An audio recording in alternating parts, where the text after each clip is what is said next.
Ya, bismillahirrahmanirrahim. Assalamualaikum warahmatullahi wabarakatuh. Ya. Selamat pagi semuanya. Selamat pagi untuk kawan-kawan sekalian.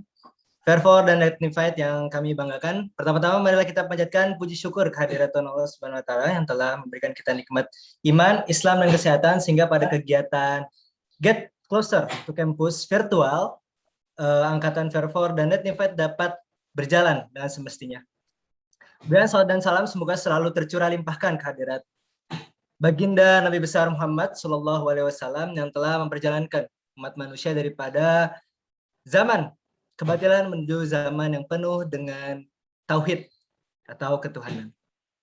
Yang kami hormati tamu undangan Bapak Widianto, SP, MSc, PhD dari kampus Universitas 11 Maret, Kepala Sekolah SMIT Ashifa Boarding School, Ustadz Burhanuddin Muttaqin SSI, Wakil Kepala Sekolah beserta jajarannya, Fairfor dan Rectified yang semoga selalu dalam tuntunan Allah Subhanahu wa taala.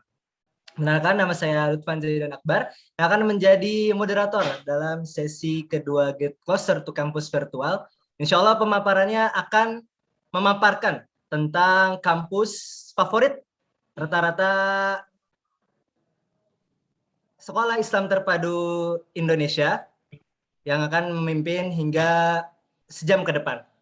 Oke, setelah selesai dengan pemaparan seminar UGM yang cukup diminati oleh kawan Fairfor sekalian, sekarang waktunya kita bergeser. Masih pada tempat yang sama dengan kampus yang berbeda, yaitu Jawa Tengah dengan kampus Universitas 11 Maret. Oke, tanpa perpanjangan kalam, perpanjangan berbicara, mari kita perdengarkan salah satu kampus favorit daripada Sekolah Islam Terpadu Indonesia, yang UNS juga terkenal sebagai salah satu kampus terbaik. Kepada Bapak Widianto, waktu dan tempat kami persilahkan.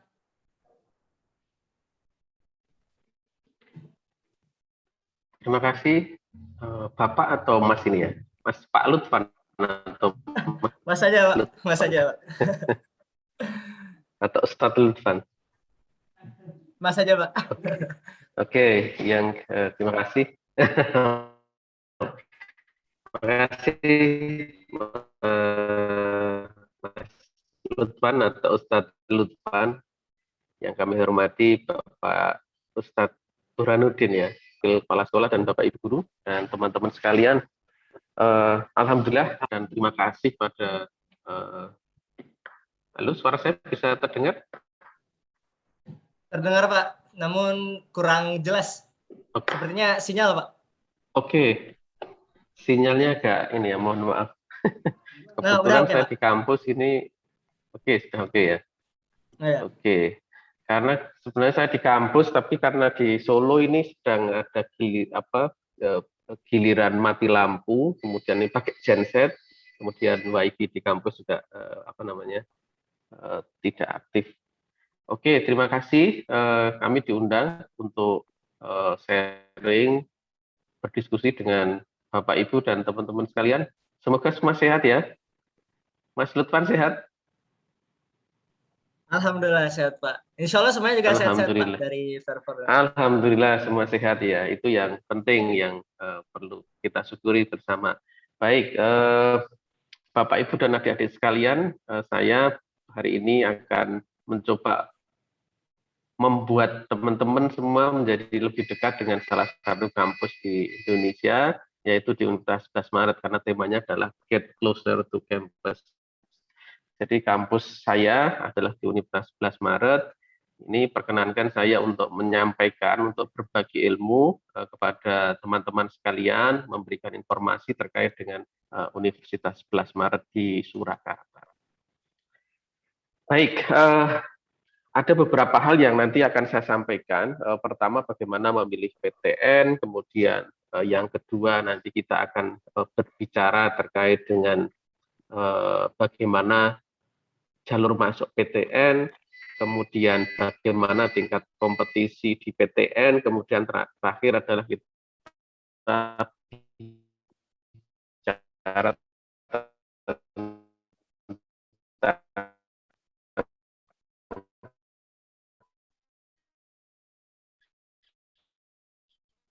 apa-apa yang harus kita siapkan kalau teman-teman ini kelas ini sudah harus siap-siap untuk perguruan tinggi negeri. Baik, kemudian ini teman-teman sekalian yang perlu harus dicermati di awal ya. Sebenarnya kalau teman-teman milih universitas itu pertimbangannya apa sih? Apa yang harus menjadi pertimbangan utama masuk di universitas? Apakah karena masukan dari orang tua, ataukah dari guru, ataukah dari teman ya, kira-kira apa yang menjadi pertimbangan untuk masuk di universitas. Nah, saya coba memberikan beberapa pertimbangan yang ini skalanya sudah internasional yang kemudian menjadi acuan bagi semua siswa bagaimana memilih universitas setelah lulus SMA. Nah, how to choose a university, ini paling tidak 6 yang harus teman-teman pertimbangkan mulai sekarang. Pertama, make sure you have chosen the right subject. Jadi yang pertama harus diperhatikan passionmu itu apa, minatmu apa, ya, subjek yang akan kepilih apa, program studimu apa, itu yang penting. Kalau teman-teman memang suka di kedokteran berarti harus memilih, ya itu subjek yang memang saya suka, subjek yang memang itu menurut saya sesuai banget, aku banget kira-kira gitu kalau anak milenial itu subjek yang memang aku inginkan. Nah, itu pertama harus ditentukan dulu. Kira-kira sudah punya gambaran belum? Kira-kira subjek yang diinginkan apa? Atau program studi apa yang diinginkan oleh teman-teman? Nah, ini tugas Bapak Ibu Guru juga, Bapak Guru, Ibu Guru BK yang kemudian membantu untuk memberikan pilihan-pilihan. Kira-kira yang cocok untuk anak-anak itu apa sesuai dengan talentanya masing-masing. Nah, saya kira untuk edufair seperti ini juga menarik karena ini paling tidak memberi referensi kepada siswa untuk memilih universitas mana dan program studi apa yang kemudian bisa dipilih. Yang kedua harus dipertimbangkan juga ranking universitasnya seperti apa. Nah, kalau rankingnya tidak bagus ya, nanti teman-teman masuk di universitas dengan ranking, biasanya ranking itu akan linear dengan kualitas, fasilitas, sarana prasarana yang dimiliki. Sehingga dengan universitas dengan ranking yang baik, maka kemudian pelayanannya juga akan bagus, kemudian kualitasnya juga baik, dan nanti dalam jangka panjang setelah lulus adik-adik mendapatkan prioritas untuk bekerja karena perusahaan ataupun dunia kerja itu juga mempertimbangkan dia itu alumni dari universitas seperti apa. Kalau universitasnya memang bonafit, memiliki ranking yang bagus, maka akan lebih mudah untuk dipertimbangkan masuk di perusahaan atau di instansi nanti tempat bekerja. Kemudian yang ketiga berkaitan dengan ini referensi yang dimasukkan di poin 3 adalah University Library. Ini berkaitan dengan bagaimana akses siswa terkait dengan layanan perpustakaan, ya, baik online maupun offline, karena sekarang di era 4.0 ya, menyongsong society 5.0, maka di situ tentu ada dua model perpustakaan. Yang pertama bangunan yang ada di kampus, yang kedua adalah jurnal ataupun buku yang bisa diakses oleh teman-teman yang menjadi langganan dari universitas. Itu juga harus dipertimbangkan. Kemudian yang keempat, dicek kira-kira kalau teman-teman sudah memilih di program studi A, maka dicek kira-kira mata kuliahnya apa saja di situ. Sesuai enggak dengan program studi yang ada. Nah, itu perlu dicek. Jadi misalnya teman-teman akan memilih fakultas teknik sipil, maka di situ dilihat kurikulumnya seperti apa. Nah, itu apakah sudah update dengan dunia sekarang atau tidak? Apakah kurikulumnya itu sudah progresif menuju ke 4.0 atau 5.0, itu perlu dilihat ya. Tentu dengan bimbingan Bapak Ibu guru. Kemudian yang kelima adalah berkaitan dengan apakah di universitas itu menyediakan fasilitas pada teman-teman terkait dengan pengembangan talenta ya, pengembangan aspek non akademik. Jadi misalnya kalau teman-teman memang menyukai olahraga bela diri, apakah di universitas tersebut ada kira-kira ya yang mewadai saya untuk mengembangkan talenta saya di luar akademik ya. Artinya bela diri atau kemudian misalnya berkaitan dengan tahfiz Quran misalnya, apakah di situ ada fasilitas atau tidak. Nah, itu juga perlu dilihat. UKM apa, unit kegiatan mahasiswa apa saja yang ada di universitas tersebut, sehingga kemudian bisa mengembangkan talenta kita. Kemudian yang keenam ini apa namanya, di nomor poin terakhir tetapi juga penting itu akomodasi. Ya, bagaimana teman-teman lingkungan kampusnya seperti apa? Karena teman-teman kan akan kuliah 4 tahun ya kira-kira, sehingga dilihat nih kampusnya kira-kira ramah nggak terhadap, enak nggak, nyaman nggak, kampusnya cocok nggak untuk teman-teman yang sedang studi ya, dan lain sebagainya. Itu perlu dilihat dari akomodasi. Sehingga teman-teman sekalian, silahkan 6 ini kemudian menjadi pertimbangan untuk memilih universitas yang cocok bagi teman-teman. Ya, apakah di situ universitasnya ada enggak apa namanya, program studi yang diinginkan, reputasinya baik tidak, fasilitasnya baik atau tidak, apakah menyediakan memiliki UKM yang memang cocok untuk pengembangan talenta kita. Kemudian yang terakhir adalah bagaimana lingkungan kampus di sekitarnya, ya, di sekitar kampus, apakah nyaman, aman untuk studi atau tidak. Nah, oke, sekarang saya akan sharing kepada teman-teman sekalian bagaimana dengan UNS. Apakah sudah memenuhi kriteria-kriteria tersebut atau tidak? Program studi yang teman-teman inginkan ada nggak di UNS? Kemudian bagaimana reputasi UNS? Bagaimana fasilitas UNS? Bagaimana UNS memfasilitasi talenta-talenta non-akademik ya, seperti bela diri, mungkin vokal, mungkin hafiz, dan lain sebagainya. Kemudian yang terakhir, bagaimana lingkungan kampus di UNS? Nah, ini akan saya berbagi dengan teman-teman sekalian.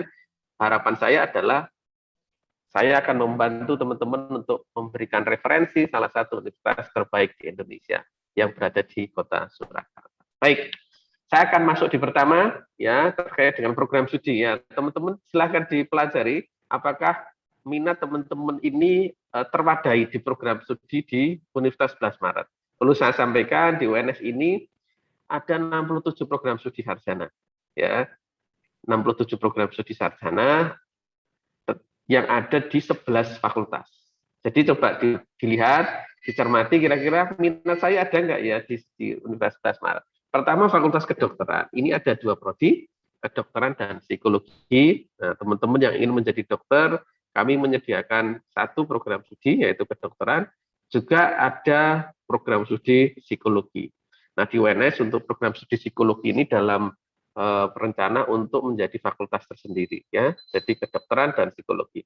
Kemudian di Fakultas Teknik itu kita memiliki 7 program studi, teknik sipil, arsitektur, teknik industri, teknik mesin, teknik kimia, perencanaan wilayah dan kota, dan teknik elektro. Nah, teman-teman yang memang punya passion, misalnya saya kok pengen menjadi ahli pembangunan tol di seluruh Indonesia. Wah, saya ingin membangun tol di beberapa wilayah di Indonesia karena barangkali jalannya juga belum bagus, kemudian aksesnya juga belum bagus. Maka teman-teman bisa memilih di beberapa program studi di teknik, terutama teknik sipil. Teman-teman yang ingin memiliki passion untuk bagaimana melakukan tata ruang, tata letak di kota, maka teman-teman bisa perencanaan wilayah dan kota. Dan lain sebagainya. Ada arsitektur yang menyukai style rumah, style bangunan, maka teman-teman bisa mengambil di program studi arsitektur. Dan ini sangat menarik. Jadi ada 7 prodi, silahkan teman-teman yang berminat di Fakultas Teknik. Di UNS ada 7 prodi. Kemudian berikutnya di MIPA, ya, ini ada 8 program studi, matematika, fisika, kimia, biologi, informatika, farmasi, statistik, ilmu lingkungan. Nah, silakan. Di MIPA ini kita memiliki beberapa prodi yang cukup menarik dan prospek ke depan cukup bagus. Ya, ada informatika, tentu teman-teman yang generasi milenial ya, tentu sudah akrab dengan informatika. Teman-teman yang ingin mendalami terkait dengan bagaimana teknologi berbasis informatika bisa memilih ini. Teman-teman ya yang kemudian memiliki passion untuk misalnya menjadi apoteker, kemudian menjadi ahli obat, kemudian farmasi, teman-teman bisa masuk di program studi farmasi. Ada juga di statistik ya, teman-teman yang ingin suka dengan angka, kemudian data-data, informasi, itu teman-teman bisa di statistik. Juga termasuk di situ ada ilmu lingkungan ya. Kemudian di Fakultas Pertanian kita ada 7 program studi, ada agroteknologi, agribisnis, peternakan, ilmu dan teknologi pangan, ilmu tanah, penyuluhan dan komunikasi pertanian, kemudian pengelolaan hutan. Ya. Silahkan, ini ada 7 program studi, ya teman-teman yang ingin membangun pertanian di Indonesia atau cita-citanya menjadi Menteri Pertanian, ya silahkan. Ini masuk di salah satu program studi yang berbasis pada agriculture, ya karena Indonesia adalah negara agraris, maka tentu upaya-upaya untuk membangun pertanian ini tentu menjadi concern pemerintah, sehingga dibutuhkan ahli-ahli di bidang pertanian, apakah agroteknologi, apakah agribisnis, peternakan, ilmu dan teknologi pangan, ilmu tanah, penyuluhan dan komunikasi pertanian, maupun juga pengelolaan hutan. Kemudian fakultas berikutnya adalah Fakultas Ekonomi dan Bisnis. Ini juga merupakan fakultas yang favorit, beberapa program studinya cukup favorit di sini, yaitu ekonomi pembangunan, kemudian manajemen, kemudian akuntansi. Jadi ada 3 prodi, ya. Kemudian di Fakultas Hukum ini 1 prodi saja, yaitu di ilmu hukum. Jadi cukup hanya 1 prodi, namun nanti teman-teman setelah masuk di Fakultas Hukum ini, kemudian nanti akan diminta untuk memilih minat, apakah minatnya di hukum pidana atau hukum perdata. Nah itu nanti setelah setelah teman-teman masuk di Fakultas Hukum. Ini juga salah satu prodi yang sangat favorit di Universitas 11 Maret, teman-teman yang nanti ingin menjadi hakim, jaksa, ya, menjadi misalnya masuk di instansi-instansi yang memang membutuhkan ahli hukum, maka teman-teman bisa masuk di ilmu hukum. Kemudian fakultas berikutnya adalah FISIP, ya, Fakultas Ilmu Sosial dan Politik. Itu ada 4 prodi, ilmu administrasi negara, ilmu komunikasi, sosiologi, dan hubungan internasional. Ini juga prodi-prodi yang ada di FISIP ini juga sangat favorit, peminatnya cukup banyak, terutama di ilmu komunikasi, hubungan internasional, ilmu administrasi negara, dan juga sosiologi ini menjadi prodi favorit untuk teman-teman yang masuk di UNS. Kemudian di Fakultas Ilmu Budaya ada ilmu sejarah, sastra Indonesia, sastra Inggris, kemudian sastra daerah, untuk sastra Jawa juga ada sastra Arab. Jadi ada program studi di Fakultas Ilmu Budaya. Kemudian FKIP, ya ini secara histori bahwa UNS ini dulu gabungan antara FKIP ya dulu ya dengan beberapa universitas, sehingga kemudian FKIP ini memiliki program studi yang terbanyak di UNS, yaitu ada 23 program studi. Jadi teman-teman yang memang bercita-cita untuk masuk di dunia pendidikan, ya terutama pendidikan dasar, menengah, dan pendidikan atas, maka teman-teman bisa memilih beberapa program studi, ya 23 program studi yang ada di FKIP. Kalau memang passionnya ingin menjadi pendidik matematika, teman-teman bisa masuk di pendidikan matematika, atau pendidikan akuntansi, atau pendidikan ekonomi, atau pendidikan sosiologi, antropologi, atau pendidikan bahasa Inggris, dan yang lainnya, ya ada 23 program studi yang kemudian bisa dipilih oleh teman-teman sekalian. Kemudian yang berikutnya adalah Fakultas Seni Rupa dan Desain. Ya, teman-teman tentu generasi milenial ini sangat akrab dengan teknologi desain, untuk baik desain komunikasi visual, desain interior, seni rupa murni, maupun kriya seni atau desain tekstil. Nah, teman-teman bisa masuk di sini. Apakah masuk di DKV atau desain komunikasi visual atau di desain interior. Lalu yang terakhir adalah program studi yang ada di Fakultas Keolahragaan, yaitu pendidikan jasmani, kesehatan dan rekreasi, dan pendidikan kepelatihan olahraga. Jadi teman-teman yang memang punya bakat terkait dengan bidang psikomotor, ya berkaitan dengan bidang keolahragaan, teman-teman bisa masuk di 2 program studi, Penjaskes dan Rekreasi, dan pendidikan kepelatihan olahraga. Di PON kemarin banyak sekali mahasiswa dari UNS yang kemudian menjadi wakil untuk mengikuti beberapa kegiatan keolahragaan. Jadi teman-teman sekalian, kalau misalnya memang teman-teman berminat di sini, maka teman-teman nanti bisa bergabung di beberapa kompetisi nasional maupun internasional terkait dengan bidang keolahragaan. Jadi teman-teman itu tadi program studi yang ada di UNS, ada 67 program studi yang bernaung di bawah 12 fakultas. Ya, silakan sesuai dengan passion Anda, kira-kira Anda akan masuk di program studi yang mana dan di fakultas yang mana. Oke, tidak cukup itu saja yang perlu saya sampaikan teman-teman. Pertanyaannya adalah bagaimana akreditasi program studi ya? Tadi bilang bicara reputasi. Sebenarnya bagaimana akreditasinya? Ya, kita coba lihat. Di UNS ini, program-program studi yang ada di UNS itu sudah terakreditasi baik secara nasional maupun internasional. Ya. Jadi hampir 90% prodi sarjana di UNS itu sudah terakreditasi A oleh BAN-PT secara nasional. Kemudian juga sebagian program studi juga sudah terakreditasi secara internasional, ya terakreditasi maupun tersertifikasi secara internasional. Misalnya ASIIN ini adalah salah satu lembaga akreditasi di Jerman, kemudian IAB, kemudian ada juga AUNGIE. Jadi program studi yang sudah terakreditasi A didorong oleh universitas untuk mengajukan akreditasi internasional, sehingga jangan khawatir terkait dengan bagaimana reputasi program studi di UNS, apakah kemudian bereputasi apa saja, tidak hanya nasional tapi juga internasional. Ya, artinya ini menunjukkan bahwa program studi yang ada di UNS itu sudah memiliki reputasi yang baik. Jadi kalau teman-teman sekalian masuk di prodi-prodi di UNS, jangan khawatir karena reputasinya tidak hanya di level nasional, tapi juga di level internasional. Baik, kemudian ini teman-teman, tadi juga kita perlu melihat reputasi universitasnya seperti apa. Tadi reputasi program studi, profiling program studi. Bagaimana dengan reputasi UNS? Ya, kita lihat ya, kita yang secara nasional dulu, UNS ini adalah 11 perguruan tertinggi, perguruan tinggi terbaik klaster 1. Jadi kalau teman-teman ingin mengetahui 11 prodi di UNS di Indonesia yang terbaik yang mana ya? Salah satunya UNS. UNS adalah salah satu dari 11 perguruan tinggi terbaik klaster 1. Kemudian akreditasi UNS itu akreditasinya A atau unggul.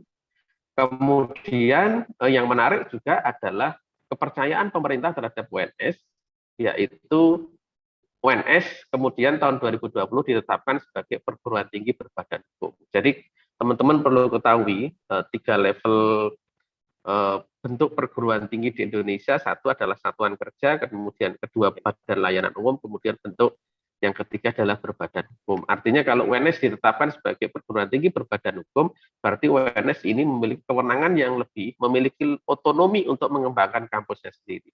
Sehingga tentu dengan adanya status baru dari UNS sebagai PTNBH ini, kemudian UNS bisa mengembangkan dirinya lebih leluasa karena sudah bersifat otonom. Kemudian kita lihat ranking di level internasional ya teman-teman sekalian. UNS misalnya kita lihat dari QS ranking ya, University ranking. UNS nomor masuk di urutan 401 sampai 450 di level Asia. Anda tahu berapa ribu universitas di Asia ya. Nah, UNS ini masuk di 401 ya sampai 450 di level Asia. Kemudian berdasarkan university ranking, UNS ini masuk 8 nasional, kemudian 88 di region di Asia, kemudian di dunia nomor 746. Ini berdasarkan university ranking atau Unirank. Kemudian berdasarkan UI Green Metric, UNS ini masuk di 7 besar nasional, kemudian 99 dunia. Ya, ini berkaitan dengan kenyamanan kampus ya. UI Green Metric itu mengukur bagaimana kenyamanan kampus dikaitkan dengan upaya universitas terkait dengan green kampus. Jadi artinya kalau urutan 7 nasional dan 99 dunia, berarti kampus ini termasuk kampus hijau yang memberikan kenyamanan kepada seluruh sivitas akademika untuk menikmati ya alam yang kemudian sehingga kemudian dari sisi kesehatan, dari sisi kenyamanan, ekologis itu sangat memadai.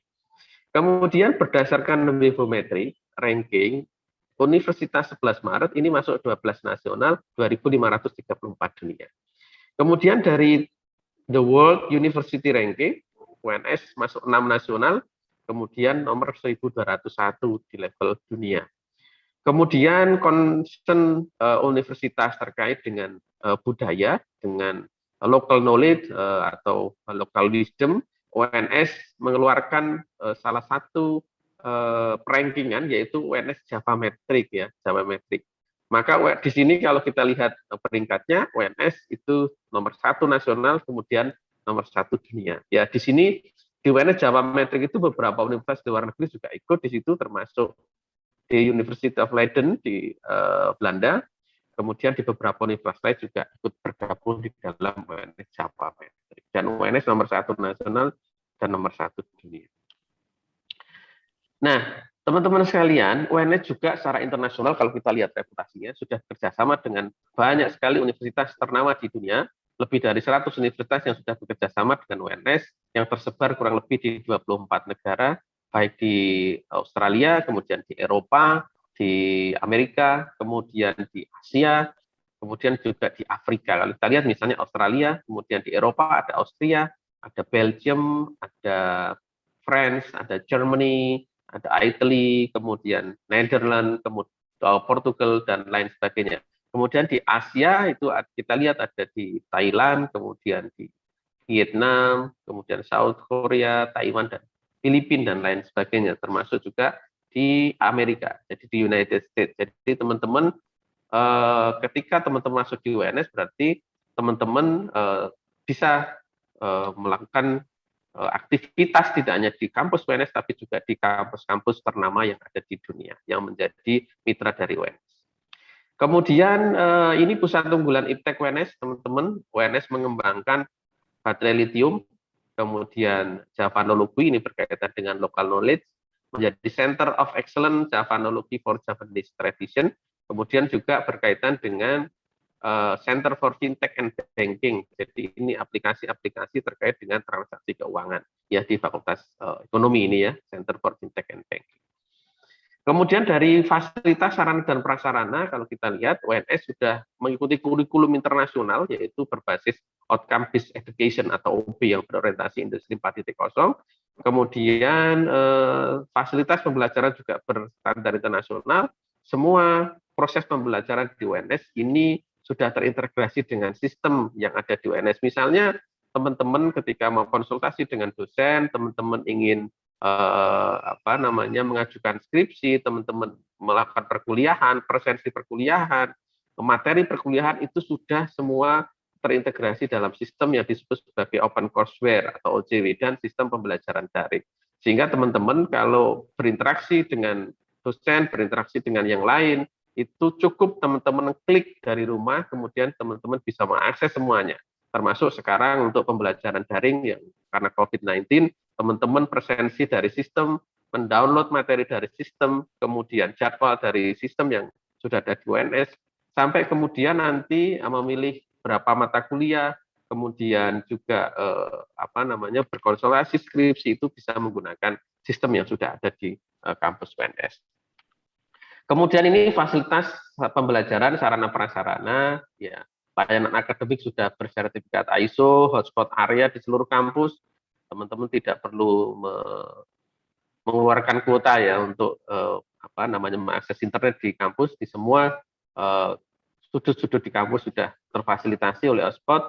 Kemudian perpustakaan UNS yang 7 lantai didukung dengan library automation, kemudian juga ada digital library. Jadi teman-teman mengakses semua jurnal, materi, buku itu bisa langsung dari rumah dengan menggunakan akun yang diberikan atau akun SSO ya, single sign on yang sudah dimiliki UNS. Jadi nanti kalau teman-teman masuk di UNS otomatis akan mendapatkan akun SSO atau single sign on, teman-teman menggunakan itu untuk mengakses semua hal yang ada di kampus UNS. Oke, kemudian UNS juga punya bookstore yang ada di kampus, kemudian layanan kesehatan.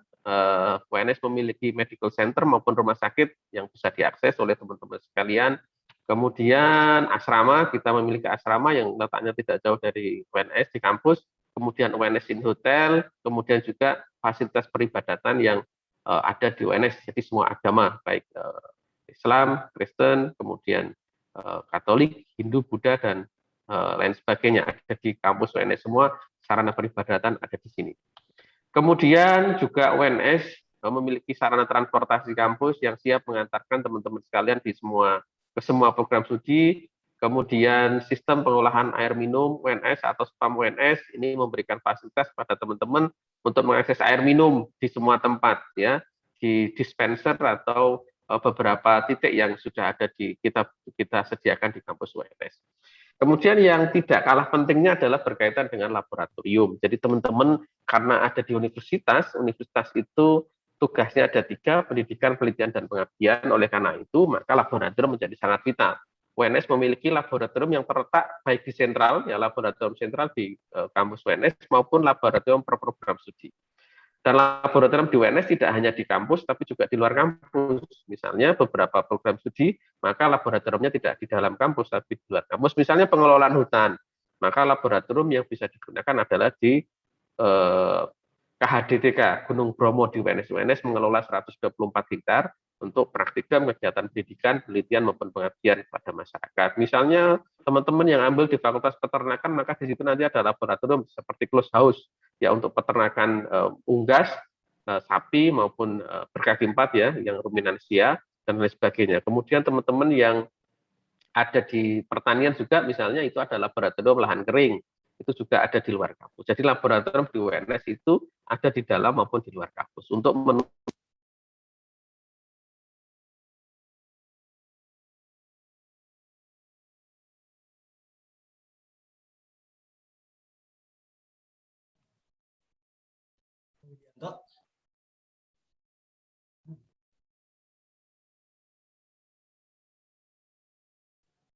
Pak Widianto, mohon maaf Pak, suaranya mati. Sebentar ya Pak.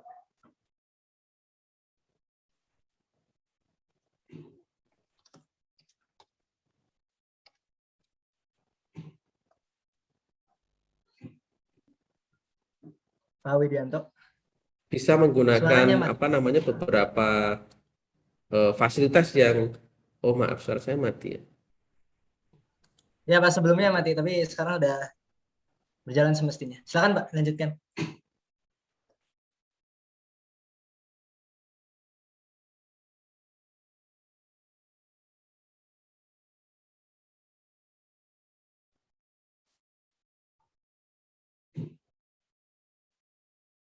Nggak kedengeran Pak. Tadi sebelumnya udah bisa Pak.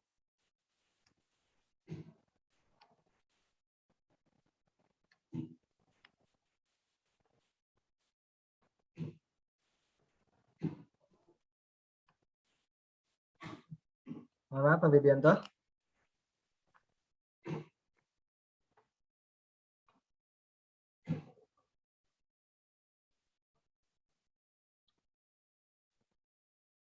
Suaranya tidak terdengar Pak. Tes, sudah terdengar? Oke Pak, sudah Pak, cukup. Oke. Jadi ini beberapa UKM teman-teman. Jadi teman-teman bisa bergabung di banyak sekali UKM yang ada di UNS sesuai dengan minat ya. Yang suka seni suara bisa masuk di Pokok Erudita, yang suka menulis bisa di LPM Gentingan, ada tim robotika UNS, yang suka bisnis ada Kopma UNS, kemudian yang menyukai olahraga bela diri ada banyak sekali UKM teman-teman yang bisa teman-teman ikuti ya. Di situ ada taekwondo, ada UKM Inkai, ada yang olahraga dan lain sebagainya. Jadi kita memiliki banyak sekali UKM teman-teman. Teman-teman yang concern ke bidang keagamaan itu kita memiliki JNU UMI UNS, Lembaga Dakwah Kampus UNS. Teman-teman yang hafiz Quran itu teman-teman memiliki komunitas yang ada di sini yang akan memelihara teman-teman untuk hafalannya ya. Jadi di UNS cukup lengkap, banyak sekali kegiatan ekstrakurikuler. Kemudian beasiswa di UNS yang jelas teman-teman yang memiliki keterbatasan secara ekonomi, teman-teman bisa mengajukan diri melalui KIP kuliah. Setiap tahun UNS menerima lebih dari 20% ya, menerima KIP kuliah. Jadi teman-teman nanti ketika mau mendaftar ya menggunakan kartu Indonesia Pintar Kuliah ya, minimal 20% ya UNS. Biasanya setiap tahun hampir 25% UNS menerima mahasiswa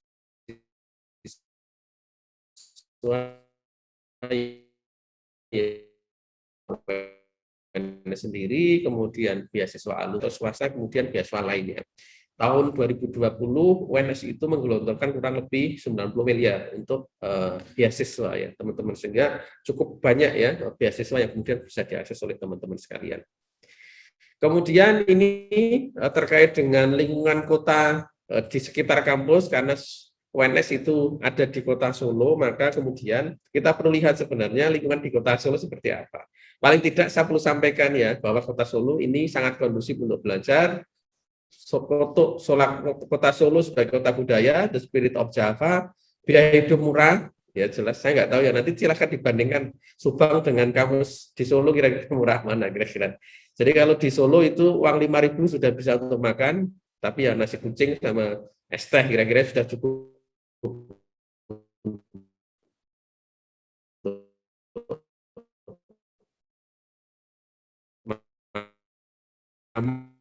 aman dan nyaman. Kemudian Solo di Sentral Java, sehingga kemudian Solo ini mudah diakses. Kemudian yang terakhir, banyak ragam destinasi wisata yang teman-teman bisa kunjungi, sehingga Sabtu Minggu teman-teman tidak ada kegiatan kampus, teman-teman bisa mengunjungi berbagai lokasi wisata yang ada di sekitar kampus UNS.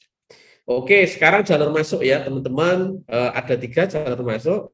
SNMPTN, SBMPTN, dan seleksi mandiri. SNMPTN dan SBMPTN ini dikelola oleh LTMPT atau lembaga tinggi lembaga tes masuk perguruan tinggi negeri. Kemudian seleksi mandiri itu dikelola oleh NS. Nah, yang SNMPTN, SBMPTN saya kira saya tidak terlalu mendeskripsikan atau mengeksplorasi lebih dalam. Saya masuk ke seleksi mandiri saja. Yang jelas UNS ini memiliki jalur yang banyak, teman-teman sekalian, sesuai dengan talenta dan kemampuan teman-teman. Ada jalur ujian UNS, ada jalur UTBK, ada jalur disabilitas, ada jalur prestasi, jalur kemitraan, kemudian jalur kepemimpinan muda, dan juga ada jalur kelas internasional khusus di 2 program studi, yaitu ekonomi akuntansi dan ekonomi pembangunan. Ya, teman-teman silakan, ini tergantung nanti teman-teman mau ikut ujian boleh. Tahun 2020-2021 UNS menerapkan ujian daring, jadi ujian masuk di UNS itu bisa dilaksanakan dari rumah masing-masing, tidak perlu datang ke kampus. Bisa menggunakan nilai UTBK yang memiliki keterbatasan atau penyandang disabilitas bisa masuk di jalur khusus disabilitas. Yang memiliki kejuaraan, juara 1, 2, 3 nasional maupun internasional bisa melalui jalur prestasi. Kemudian teman-teman yang ketua OSIS bisa masuk jalur kepemimpinan muda. Teman-teman yang ingin masuk jalur kelas internasional bisa di 2 program studi yang berminat di program studi akuntansi maupun ekonomi pembangunan bisa masuk jalur kelas internasional. Sehingga ini kita UNS betul-betul memberikan kesempatan kepada semua masyarakat yang dari berbagai latar belakang untuk masuk di dalam bergabung dengan UNS melalui banyak jalur. Oke, pertanyaan kemudian bagaimana peluang masuk PTN? Ya, susah nggak masuk UNS? Nah, ini juga pertanyaan. Kalau kita lihat di UNS, itu yang diterima hanya 5% dari yang mendaftar. Ya. Kalau di level nasional, itu SNMPTN 18,54% yang diterima, SBMPTN 23,78%, sementara di UNS hanya 5%. Jadi kalau ya kuotanya 100 orang, maka yang diterima hanya 5. Kira-kira begitu persaingannya. Yang mendaftar 1.000, kuotanya 100, yang diterima ya 1.000 misalnya, kuotanya 100 ya hanya 5% dari 1.000, hanya 50 orang yang diterima. Jadi kira-kira begitu teman-teman sekalian. Ya, jadi UNS cukup ketat. Kemudian pertanyaannya program studi mana yang favorit? Ya, kita lihat farmasi itu tingkat keketatannya kompetisinya nomor 2 secara nasional, psikologi informatika nomor 13-14 secara nasional ya, tidak hanya di UNS tapi secara nasional. Jadi 3 prodi ini salah satu prodi yang tingkat keketatannya cukup tinggi di level nasional. Sementara nilainya ini UNS kemarin di SBMPTN ternyata nilainya cukup tinggi untuk rata UTBK. UNS nomor 8 seluruh Indonesia, yaitu rata-rata untuk bidang saintek 628 untuk nilai UTBK di SBMPTN. Nah, ini beberapa prodi favorit yang teman-teman perlu perhatikan kalau mau masuk di 10 besar ini. Maka misalnya di bidang saintek itu ada farmasi, psikologi, informatika, kedokteran, pendidikan teknik informatika dan komputer, ilmu dan teknologi pangan, statistik, agribisnis, arsitektur, teknik sipil. Nah, ini 10 prodi yang favorit ya untuk generasi milenial yang ada di UNS. Kemudian di bidang soshum itu ada ilmu komunikasi, manajemen, pendidikan guru sekolah dasar, ilmu administrasi negara, sastra Inggris, pendidikan administrasi perkantoran, ada akuntansi, ada demografi dan pencatatan sipil untuk yang D4, kemudian bimbingan dan konseling.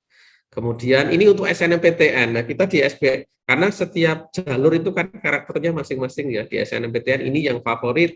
Di SBMPTN ya ada beberapa yang sama sih ya, tidak terlalu banyak berubah seperti farmasi, informatika, psikologi, kedokteran ini sama ya, arsitektur, perencanaan wilayah, statistik, teknik industri memang ini favorit tidak hanya di SNPTN juga di SBMPTN. Kemudian di Sosum itu ada ilmu komunikasi, manajemen, hubungan internasional, ilmu administrasi negara, bimbingan konseling, desain komunikasi visual, pendidikan bahasa Inggris. Nah ini yang favorit di SBMPTN. Sementara yang di seleksi mandiri tidak jauh beda juga sebenarnya dengan SNPTN dan SBMPTN. Ada farmasi, kedokteran, informatika, PWK. Jadi kalau teman-teman memilih prodi-prodi ini ya perlu ekstra keras untuk berusaha untuk bisa masuk seleksi ya kira-kira begitu. Nah terakhir karena saya sudah 36 menit ya, waktu saya sudah hampir habis ya, Mas Lutfan ya, Ustadz Lutfan ya. Belum Pak, masih bisa dilanjutkan. Oke, ya Insya ini Allah beberapa sesi sampai 10.20. Silakan lanjutkan Pak. Oke, jadi ini beberapa prodi yang favorit ya teman-teman, tolong ini diperhatikan ya kalau masuk di beberapa prodi ini teman-teman perlu ekstra keras ya untuk benar-benar belajar ekstra keras untuk bisa masuk di beberapa prodi yang favorit yang ada di UNS ya. Karena ini cukup tinggi ketatannya, misalnya farmasi di SNMPTN 1:91, jadi kira-kira hanya 1%. Rata-rata yang 10% itu hanya 1% sampai 5% yang diterima ya teman-teman sekalian. Jadi cukup ketat ya dibandingkan dengan nasional yang 18% ya. Nah kemudian yang terakhir adalah perlu saya sampaikan ini yang strategi masuk PTN. Ini penting buat teman-teman perlu diperhatikan. Karena kalau ini tidak diperhatikan maka nanti teman-teman akan mungkin salah masuk prodi, mungkin teman-teman salah pilih universitas, mungkin teman-teman ketinggalan jadwal dan lain sebagainya. Jadi ini perlu diperhatikan ya. Pertama adalah jangan sampai lupa tentukan bidang studi yang diminati. Kenapa ini menjadi penting? Karena jangan sampai nanti setelah Anda masuk di kampus milih program studi yang tanpa pertimbangan tertentu, 6 pertimbangan tadi, maka teman-teman nanti ada kemungkinan setelah masuk di universitas, kemudian teman-teman nanti akan ujian lagi, seleksi lagi, jadi nggak nyaman kemudian milih prodi lagi di tahun berikutnya. Nah ini kerugian bagi banyak pihak. Bagi negara itu juga dirugikan karena Anda harus molor setahun untuk mengabdi pada negara. Dari sisi orang tua juga teman-teman harus mengeluarkan biaya 1 tahun, kemudian dibuang begitu saja, kemudian pindah prodi di tahun berikutnya. Kemudian dari teman-teman sendiri, dari sisi waktu, hidup kita ini kan terbatas ya. Kalau teman-teman nanti setelah diterima kemudian mengulang lagi, ikut seleksi lagi dan pindah program studi, maka waktu Anda akan terbuang selama 1 tahun. Ya, artinya Anda tidak nyaman kemudian pindah ke prodi yang lain di tahun berikutnya. Ini ada beberapa kerugian yang teman-teman akan alami ketika teman-teman memilih bidang studi yang tidak diminati. Meskipun juga kadang-kadang teman-teman masuk milih yang penting seperti itu, kemudian tidak melihat kurikulumnya, sehingga kemudian teman-teman tidak nyaman ya. Nah itu kemudian teman-teman biasanya akan mengulang kembali untuk memilih program studi yang lain. Nah, apa yang harus dilakukan nomor 1 ini? Tentu teman-teman tetap harus berkonsultasi dengan Bapak Ibu guru ya, yang ada di sekolah, maupun berkonsultasi dengan orang tua yang ada di rumah. Ya, kira-kira kalau saya seperti ini, bakat saya seperti kira-kira saya masuknya di mana ya, Bapak atau Ibu, kemudian di sekolah maupun di rumah. Sehingga teman-teman nanti betul-betul memiliki pertimbangan yang pas, kira-kira program studinya apa yang pas untuk teman-teman. Teman-teman pelajari dulu, refleksi dulu, kira-kira teman-teman itu minat bakatnya pada bidang apa ya.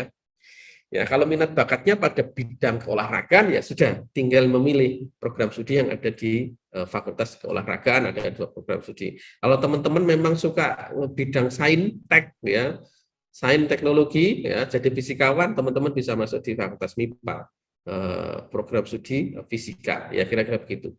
Nah ini pertama perlu ditentukan dulu ya teman-teman, yang karena bisa juga melakukan sholat istiqoroh, kira-kira begitu. Ada pilihan kira-kira yang pas saya apa ya, Gusti Allah, kira-kira saya pohon dibimbing untuk dipilihkan kira-kira yang pas sesuai dengan kontrak saya dengan panjenengan, dengan Gusti Allah, kira-kira begitu. Saya ini hidup di dunia ini peruntukannya untuk apa, atau makanya saya harus ambil apa, kira-kira ya. Itu perlu teman-teman untuk mempertimbangkan itu.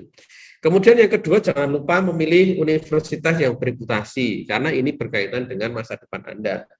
Ya, kalau Anda kuliah di universitas yang bereputasi, paling tidak beberapa keuntungannya. Satu, teman-teman akan mendapatkan layanan kualitas yang baik ya di universitas. Proses pembelajarannya akan sangat baik dan menyiapkan teman-teman untuk siap bekerja setelah lulus. Kemudian juga keuntungan yang kedua adalah teman-teman akan dipercaya ketika lulus untuk menjadi bagian dari industri atau di perusahaan atau di instansi. Karena lulusan dengan akreditasi yang baik, maka itu akan memudahkan Anda untuk masuk di seleksi. Dan jangan lupa juga, kalau Anda mau melanjutkan sekolah, itu ada beberapa ketentuan bahwa Anda lulusan dari perguruan tinggi atau program studi yang terakreditasi A atau B, kira-kira begitu. Sehingga kalau akreditasi di universitas atau di program studinya sudah tidak memadai, maka Anda tertutup kemungkinan untuk mendapatkan beasiswa yang bergengsi, misalnya begitu. Universitas yang bonafit, kalau Anda mau melanjutkan perguruan tinggi di luar negeri, maka akan dilihat, ini dari S1-nya dari universitas yang seperti apa. Apakah universitas yang sudah terakreditasi baik, apalagi kalau sudah terakreditasi internasional, maka teman-teman akan sangat mudah sekali untuk bisa masuk seleksi untuk perguruan tinggi di S2. Jadi teman-teman jangan lupa, jangan salah pilih untuk memilih universitas yang memiliki reputasi dan mendukung kesuksesan Anda.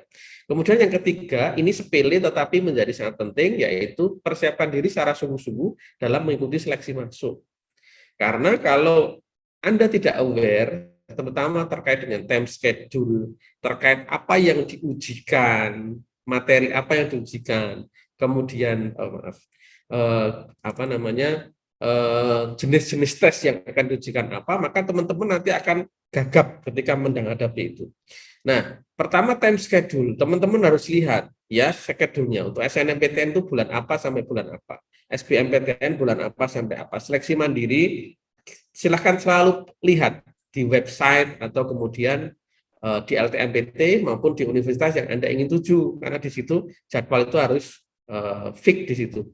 Ada banyak ya teman-teman sekalian, ada teman-teman yang kemudian mengeluh kepada saya, melaporkan bahwa wah saya ternyata belum finalisasi di SNMPTN atau di SBMPTN sehingga saya tidak bisa ikut UTBK. Ini hanya persoalan awareness terkait dengan prosedur ya. Teman-teman harus pahami prosedur. Ada yang mengatakan, ada yang menanyakan SNMPTN ditutup sampai kapan ya? Saya mau mendaftar padahal itu sudah selesai. SNMPTN sudah masuk seleksi.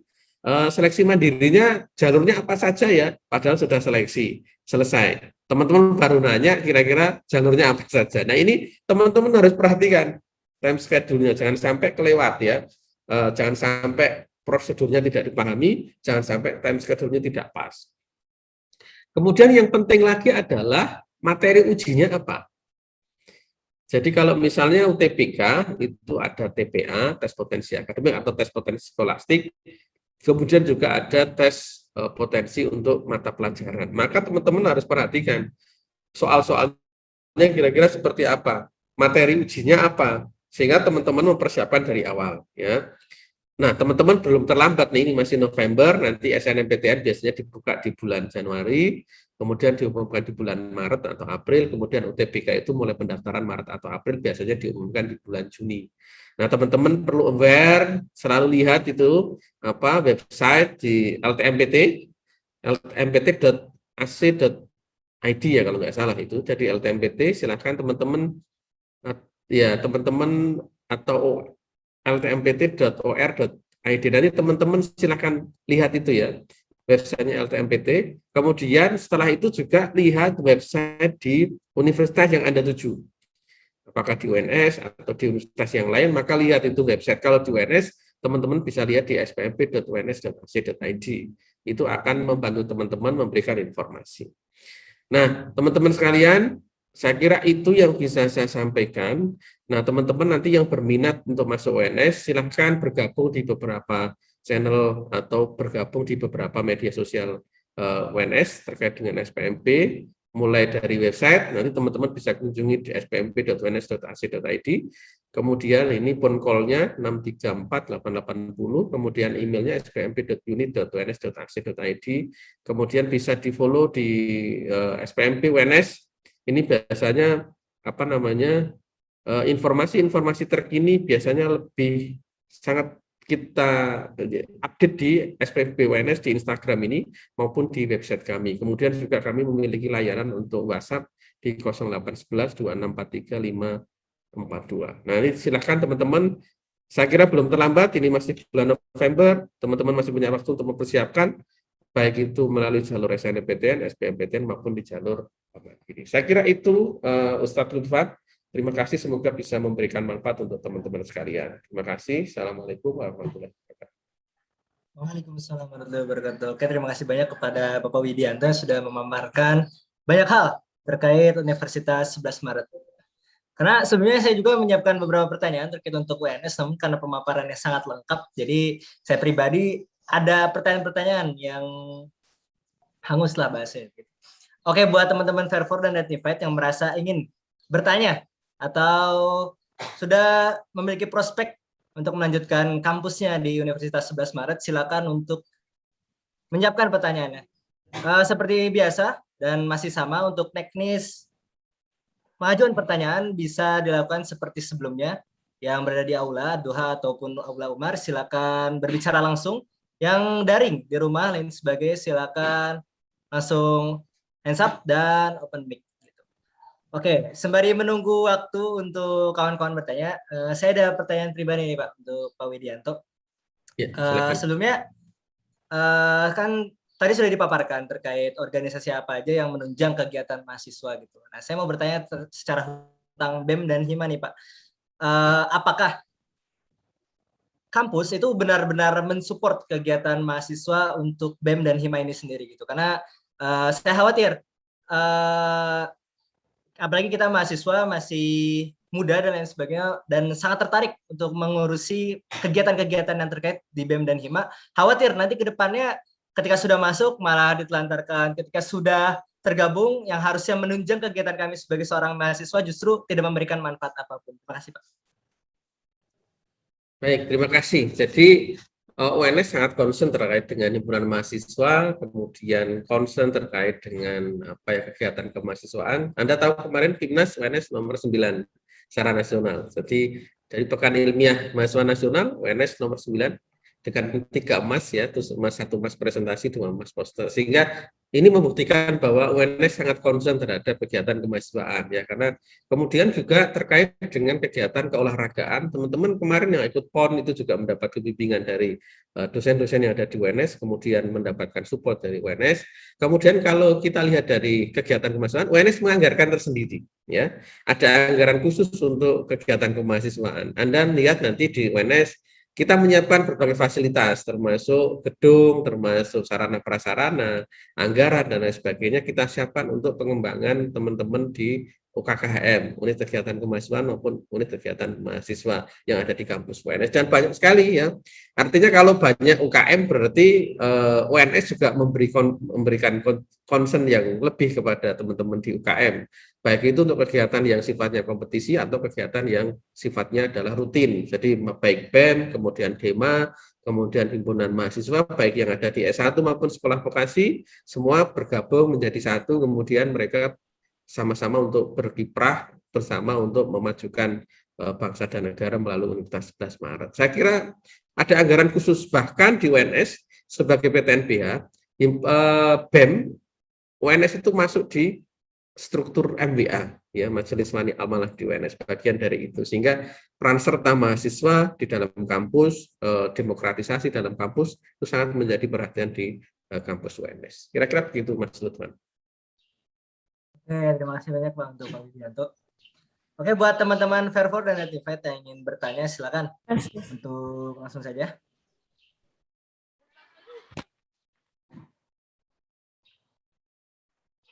Oke. Ada yang ingin bertanya sebelumnya? Tes. Izin bertanya. Ya, silakan. Bismillahirrahmanirrahim. Bapak Ibu, perkenalkan sebelumnya nama saya Nuha dan pada kesempatan kali ini saya ingin bertanya. Menurut info yang saya tahu dan berdasarkan pengalaman kakak kelas saya sebelumnya, UNS membuka jalur prestasi berupa jalur tahfiz. Nah, apakah tahun ini UNS kembali membuka jalur tahfiz dan bagaimana syarat dan ketentuannya? Terima kasih.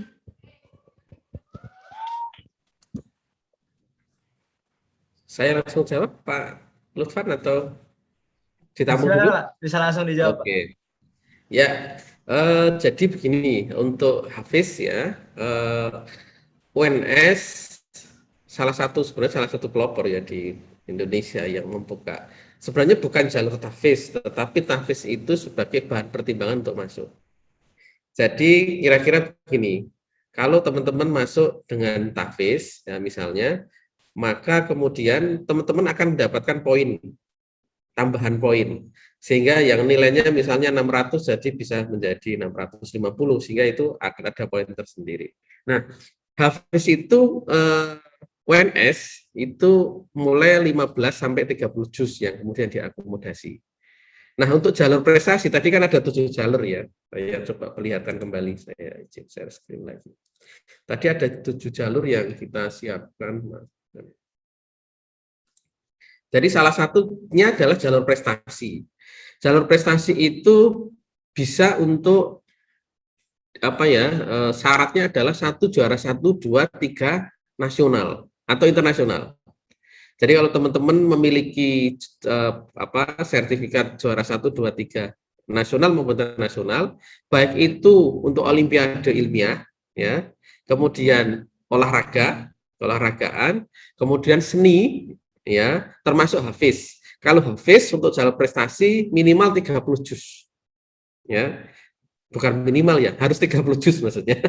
30 juz bisa mendaftar di jalur prestasi. Jadi teman-teman yang memang hafiz Quran 30 juz bisa masuk di jalur prestasi. Sementara untuk yang 15 juz sampai 30 juz itu kita pertimbangkan untuk SNMPTN misalnya. SNMPTN itu kan membolehkan kita untuk mengupload sertifikat. Ya, sertifikat itu bisa sertifikat olahraga, dan lain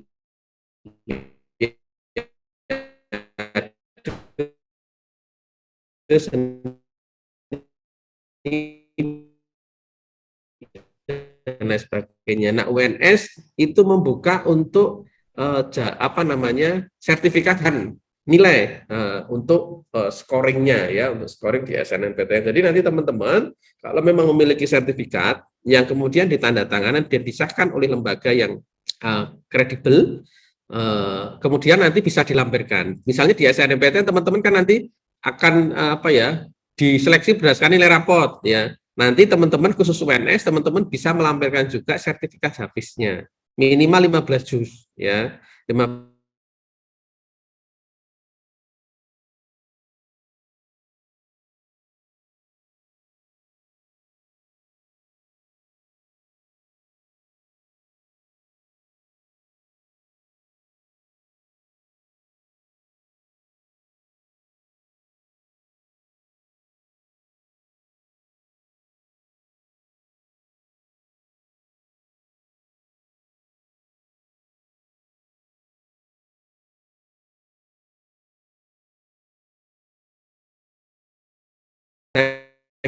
kira sudah jelas ya Mbak ya.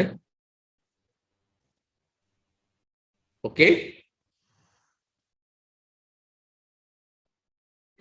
Oke, untuk Saudari Noha apa cukup jawabannya? Atau ada beberapa poin yang perlu diulang?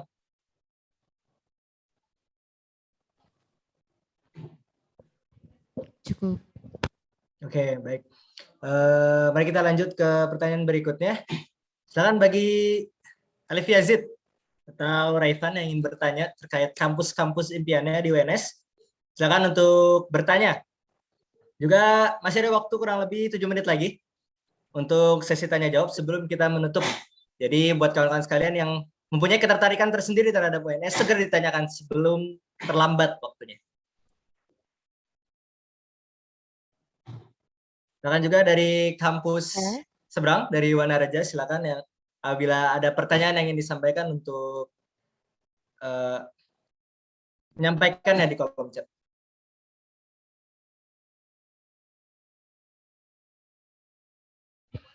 Tes, izin bertanya Kak Lutfan. Silakan.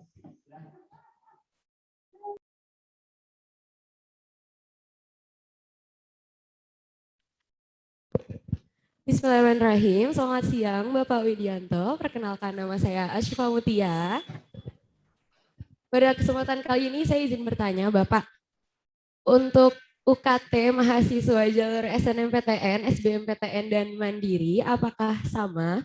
Dan apakah ada uang pangkal bagi seleksi Mandiri UNS? Terima kasih Bapak sebelumnya. Baik, terima kasih. Saya langsung jawab ya. Ternyata panggilannya Silakan, Pak. kakak. Ternyata panggilannya kakak. Saya ikut-ikutan aja. Kak Lutfan, saya langsung menjawab ya Kak Lutfan ya. Silakan, Pak. Silakan. Oke, jadi untuk UKT itu sama ya, berlaku untuk SNMPTN, SBMPTN maupun seleksi mandiri. Jadi sesuai dengan peraturan Menteri Pendidikan dan Kebudayaan, kita memiliki 8 level UKT, level 1 sampai level 8. Nah, UKT itu sama baik di SNMPTN, SBMPTN maupun seleksi mandiri, tergantung pada pendapatan dan penghasilan keluarga. Ada kira-kira tuh 13 komponen yang kemudian menjadi pertimbangan orang itu masuk di level 1, 2, 3, 4, 5. Level 1, 2 itu 500 sama 1 juta. Itu yang penerima KIP biasanya. Jadi teman-teman yang memang penerima KIP kan tidak membayar, justru teman-teman nanti akan digaji dibayar oleh pemerintah. UKT tidak membayar, teman-teman dapat uang saku setiap bulan 700 kalau tidak salah. Nanti silahkan kunjungi di websitenya Puslabdik ya teman-teman. Untuk yang pengen mengajukan KIP atau Kartu Indonesia Pintar Kuliah, nanti silakan mengunjungi websitenya Puslabdik Kemendikbud Dikti. Di situ nanti akan lebih jelas kira-kira bagaimana prosedur untuk KIP. Jadi mulai dari 500 dan 100. Di kedokteran apakah ada juga yang 500 100? Ada juga yang mendapatkan KIP, artinya mereka juga bukan berarti di kedokteran kemudian mahal banget, enggak. Kalau memang dia lolos seleksi, kemudian dia menerima KIP ya tidak ada masalah, mereka tetap membayar lebih murah. Jadi UKT pada prinsipnya sama 1 sampai 8 sesuai dengan penghasilan orang tua. Nanti adik-adik kalau sudah diterima, nanti akan mengisi beberapa formulir ya registrasi, kemudian di situ nanti berdasarkan informasi yang adik-adik isikan itu kemudian beserta buktinya nanti akan kita tentukan berdasarkan menggunakan sistem yang ada di UNS untuk menentukan kira-kira adik-adik itu nanti masuk UKT level berapa, 1, 2, 3, 4, 5, 6 atau 7 atau 8. Nah, kira-kira begitu. Kemudian untuk yang seleksi mandiri atau ada uang pangkal, ada namanya SPI ya, sumbangan pengembangan pendidikan institusi ya, ada SPI. Nah, di situ adik-adik ada pilihan ya. Di situ juga ada level 1, 2, 3, 4. Nah, adik-adik silakan memilih, terserah mau milih yang berapa. Itu pilihan adik-adik sekalian, baik 1 atau 2 atau 3 atau 4 ya.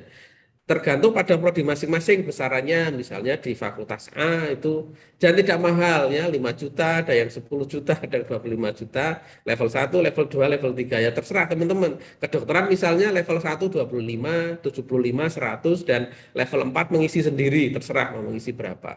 Jadi di sumbangan pengembangan institusi pun yang tadi disebut uang pangkal itu pun itu teman-teman memilih sesuai dengan kemampuan masing-masing. Kalau ingin bersedekah lebih banyak, nomor 2 ya monggo silakan, nomor 3 ya boleh, nomor 4 pilih sendiri yang banyak ya juga boleh, level 1 juga boleh. Ya, begitu jawaban saya, Kak Lutfan. Oke, terima kasih banyak, Pak. Semoga itu menjawab pertanyaan dari saudari Asyifa Mutia ya. Oke, jadi karena melihat waktu yang sudah cukup lama kita mendengar pemaparan seminar tentang UNS, jadi akan kita tutup untuk sesi 2 kali ini dan akan dilanjutkan untuk pemaparan kampus berikutnya. Terima kasih banyak kami ucapkan untuk Pak Widianto yang sudah memaparkan terkait kampus Universitas 11 Maret. Semoga ini menjadi akomodasi yang pas bagi kami kelas 12 sebelum melanjutkan ke jenjang pendidikan berikutnya. Saya MC Lutfan Zaidan. Mohon undur diri. Ya, terima kasih banyak. Silakan dilanjutkan untuk sesi berikutnya kepada moderator Putri. Masih banyak Pak Widianto. Kak Lutfan, saya izin live. Silakan Pak. Terima Silakan. kasih. Semoga bisa memberi manfaat apa yang sudah saya sampaikan. Ya, Assalamualaikum warahmatullahi wabarakatuh. Waalaikumsalam warahmatullahi wabarakatuh.